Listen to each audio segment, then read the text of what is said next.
Jill, as you know, the Kremlin now says the criminal case against Prigozhin will be dropped. So what does all this reveal about Vladimir Putin's grasp on power right now? Well, I still think that he is in a very weakened position after this. I mean, after all, a rebellion almost getting to Moscow, there's no question. And he's also left with this dilemma of what do you do with Prigozhin?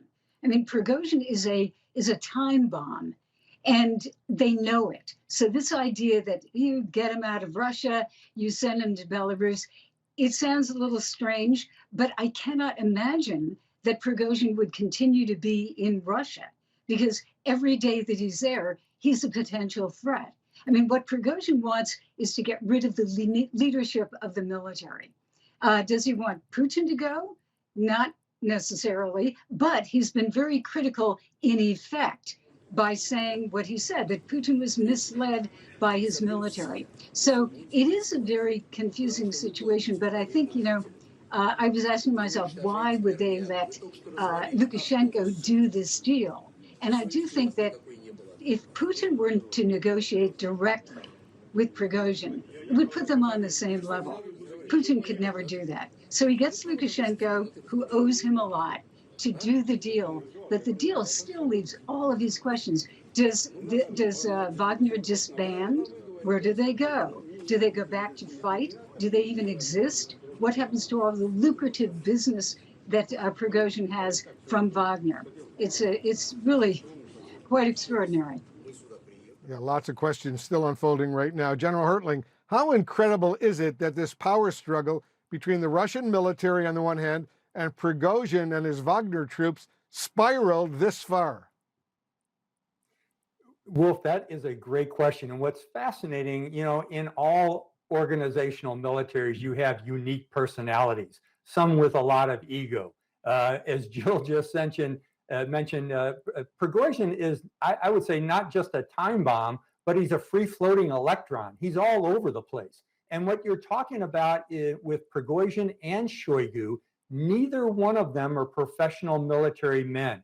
They have not grown up in the military.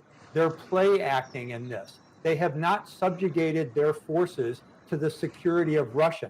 They have forces that are pledged to them. It's phenomenal. I was thinking as I was watching the film, some of which you're showing right now, the soldiers that are walking around as part of the Wagner group under Prigozhin's command, what the hell are they thinking right now? What is their mission? What's their mission set? It's certainly not to serve Russia. It's to serve this personality.